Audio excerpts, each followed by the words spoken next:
Hello, I'm your host, JR Stewart, the conservative voice of Black America.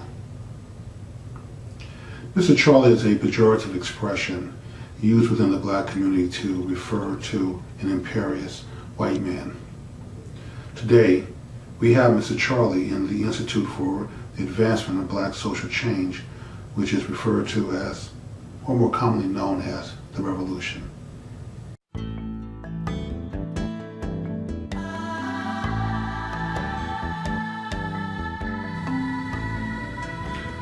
I would say this is an honor to have you here at the Institute, but I'm not sure you deserve honoring. You have tormented black folks for generations. As a kid, I was very concerned that you would keep me from achieving any degree of success. I'm pleased to be here. This is the only interview I've ever done. I think it is time for me to clear the air on a few misconceptions. First, I've never done anything to the blacks. In fact, I've inspired many of the blacks to do something positive with their lives. Second, by focusing on me, many of the blacks were able to focus their attention on getting an education, a good job, a career, or inspire others. Where would the blacks be today without me? What about black folks who blame you for their lack of success? They too should thank me. What a tremendous gift to blame someone else for your failures in life. Not having to face the reality that you were not able to overcome your fear of failure, fear of society, fear of ridicule and/or laziness, blaming me is a great gift. Yet instead of thanking me, I'm vilified by the black. A follower from our Facebook page wanted me to ask you the following question. What are the best circles for small business owners to meet the right people? I would suggest staying away from the systems implemented to fight racism. You want to meet successful people, don't be a victim. Be brave enough to present yourself as a winner. Everyone wants to be around winners. I've noticed that the blacks want to be victim, want to talk about struggling, how hard things are. Who wants to be around someone like that? I don't. I want to be around the person who sees themselves as the best at what they do. The right people will find you when you project the right light. I hope this helps your follower. Charles Barkley got in trouble for making statements about black folks, pulling other black folks down, like crabs in a barrel as he described it. What is your opinion on Mr. Barkley's statement? Mr. Barkley is right. There was a time when the blacks stuck together, worked together, struggled together to get ahead. A united people with God on their side will win eventually, and this is not to be borne. I created the strategy used by the Democratic Party to divide the blacks. Now the blacks are as much our election ballot slaves as they were our cotton-picking slaves. The point is, I don't need them picking my crops, I need their vote. Can you talk about this strategy used by the Democratic Party? Crime is the secret. This is why the Democratic Party is attempting to change mandatory sentencing guidelines. High crime is what drove whites and wealth from many major cities in America. Without white voters, the black politician was able to gain power and keep power. Black politicians are my new overseers, keeping the blacks in line. Black-run cities will never attract white wealth or white voters, so the black politician and black community leaders have not incentive to improve things. The Democratic Party is for everything that contributes to high crime. Bad schools in black cities, high teenage pregnancy rates, high unemployment, high drug sales all contribute to keeping the poor down and struggling. Without wealth, without money to invest, black-run cities will continue to be a haven for crime and lack of opportunity. Do you not think black folks with money will fill the void left by white people? No, I do not. The blacks who have money take their money to the white areas where it is safe, where they have good schools for their children and economic investment. In the white suburbs you can get everything and anything. In the black community, you get drugs on every corner. Why would Starbucks want to open a store down the street from one of many crack houses? I want to thank you for visiting and sharing your thoughts with us.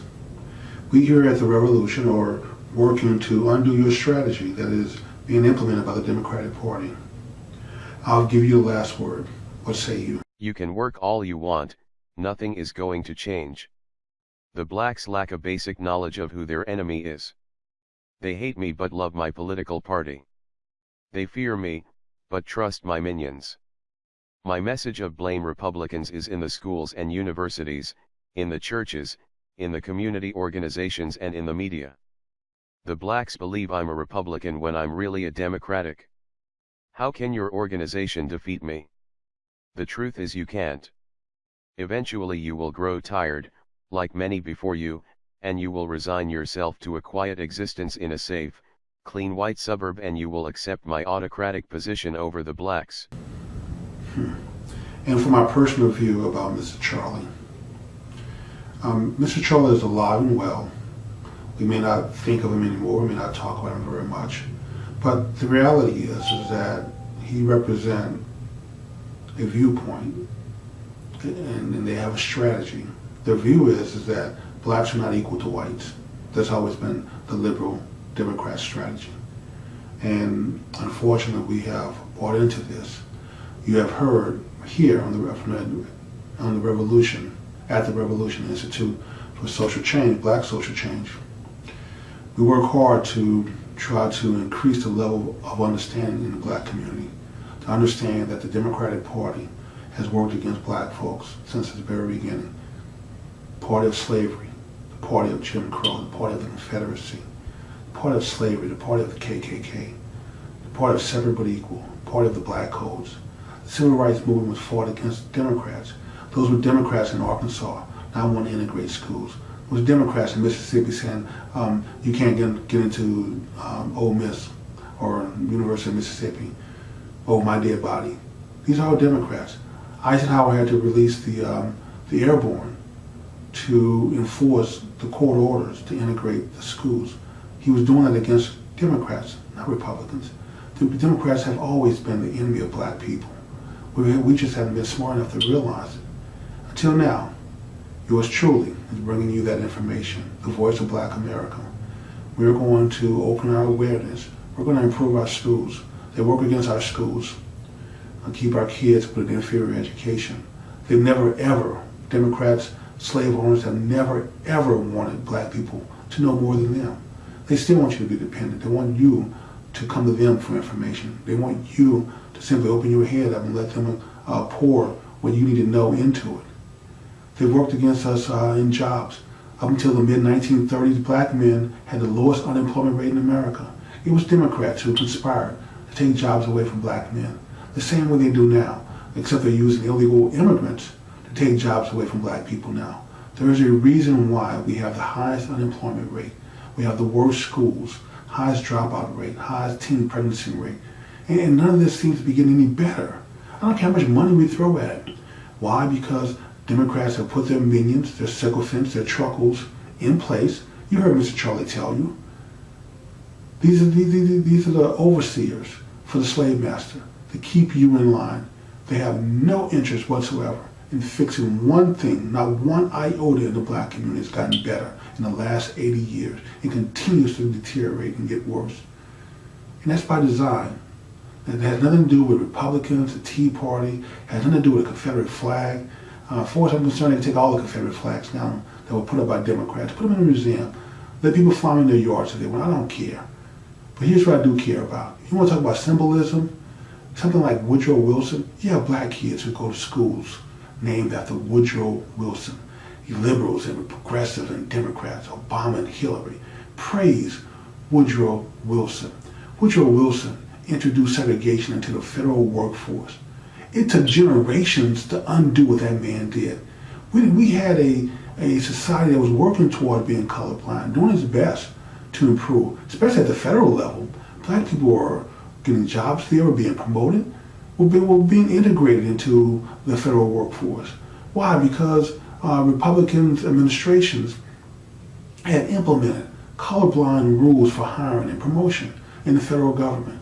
All that was undone by Woodrow Wilson. He required that a photo be attached to every application so the hiring commissions can now see who they were hiring. You know what that resulted in. Blacks in the back, whites in the front. That's just the way it was. So here we are again. You heard it from my fictional Mr. Charlie, but the words that he spoke are true. The black politician, the black business owner, the black leadership, the Urban League and the NACPs of the world, they all work together, conspiring to hold black people back. Because for them, that's their power base. That's how they stay in power. You think if they fix all the problems in the black community tomorrow, that they would still get money from people who desire to improve those areas? No. They'd be out of business. They wouldn't have any reason to exist if there were no problems. So they make sure that your areas, your neighborhoods, continue to have drugs, crime, high teen birth rates, unwed teenage mothers, high dropout rates, high unemployment, all these conditions. None of it's going to ever improve as long as we have these people running your communities. Come join me and join the revolution. Let's make a change. Let's start voting some of these people out. Let's allow other people, Republicans, Tea Party, to run your schools and see if it makes a difference. If it doesn't, you can just go back to the same way it's always been. But if it does, then the benefit is that our children now get a better education. That's been my 2-cent opinion. Thank you for watching my video blog. And please, if you see this on Facebook, share with others. Add it to your timeline. Help me get the word out. Even if you don't agree with my viewpoints, others may. I'm not saying anything negative against black folks. I'm doing this because I want to do my part to help improve the conditions in the black community. It bothers me, it pains me to see black folks live in the way we're forced to live. It doesn't have to be this way, people. We can change this. You and I are working together. Come join me. Don't leave me out here by myself to fight this big enemy of ours. At the very least, if you don't want to join the fight with me in a direct confrontation against the Democratic Party, then help me behind the scenes. Share my video with others. Make it available. Help me get the word out. I may just be able to inspire a few warriors out there to come join me, to help clean our communities up, to create jobs and economic opportunity, to improve our school systems for our kids. Our kids have to get a good education. That is has to be the top item on our list to improve the schools. In a global economy, which is where we're headed more and more, you have to be able to compete on a global scale, and our kids are just not ready. They're not. And I don't want to see us to fall further behind in a country that we help make great. Thank you once again for listening to my video blog. This has been JR Stewart, host of The Revolution, and the conservative voice of Black America. Thank you.